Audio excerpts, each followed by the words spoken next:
எப்பயும் போல் ஆன் பண்ணிட்டு வந்து இது மாதிரி உட்காந்தாச்சு. ஸ்டார்டிங்கில் ரிஃப்ரெஷ்லாம் பண்ணி விட்டு கீழே பார்த்தா ஒரு பாப்பப். என்னடா பாப்பப்புன்னு பார்த்தா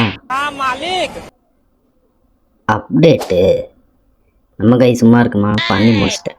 அப்புறம் பார்த்தா கீழே அந்த மாதிரி ஸ்க்ரீன் இதெல்லாம் எதுவுமே ஒர்க் ஆகுது. ஸ்க்ரீன் ப்ரைட்னஸ் இன்க்ரீஸும் பண்ணோம்னா டின்க்ரீஸும் பண்ணணும். சரி இதெல்லாம் வரும் அப்படின்னு பார்த்தா இதுலேயும் வரல. என்னடா இது இப்படி ஆகி போச்சு அப்டேட்டுக்கு அப்புறம் அப்படின்னு பார்த்து யோசித்து நிறைய ரிசர்ச்லாம் பண்ணி எனக்கு தெரிஞ்சவன்ட்டு கேட்டு கண்டுபிடிச்சிட்டேன். எப்படி தெரியுமா, இப்படி தான்.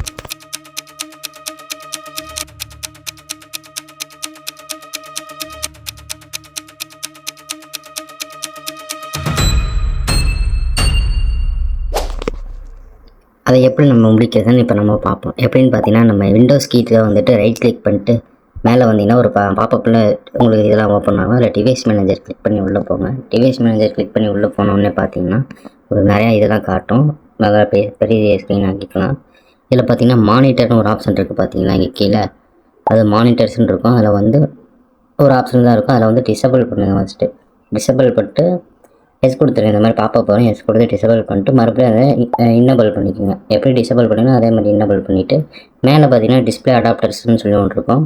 அது இந்த கிராஃபிக்ஸ் 630 இருக்குல்ல, அதையும் மறுபடியும் அன்இன்ஸ்டால் பண்ணுங்கள். அன்இன்ஸ்டால் பண்ணுறப்ப பார்த்தீங்கன்னா உங்களுக்கு ஸ்க்ரீன் பிளாங்க் ஆகும். அதனால் ஒன்றும் பிரச்சனை இல்லை, ஆட்டோமேட்டிக்காக உங்களுக்கு அதுவே வந்துடும். அதை அன்இன்ஸ்டால் போட்டு மறுபடியும் இன்ஸ்டால் பண்ணிவிட்டு அதே மாதிரி டிசபிள் பண்ணி இன்னபிள் பண்ணிக்கோங்க. இது எல்லாமே பண்ணது போக பார்த்தீங்கன்னா மேலே ஆக்ஷன் ஒரு பட்டன் இருக்கும். அதை கிளிக் பண்ணி உள்ளே வந்தீங்கன்னா ஸ்கேன் ஃபார் ஹார்ட்வேர் சேஞ்சஸ்ன்னு இருக்கும். அதை கிளிக் பண்ணி பார்த்தீங்கன்னா உங்களுக்கு ஒரு ஸ்கேன் ஆடி மாதிரி ஆகி மறுபடியும் உங்களுக்கு நார்மல் மாதிரி வந்துடும். மறுபடியும் வெளியே வந்துட்டு நீங்கள் ட்ரை பண்ணி பார்த்தீங்கன்னா எல்லாமே ஒர்க் ஆகும்.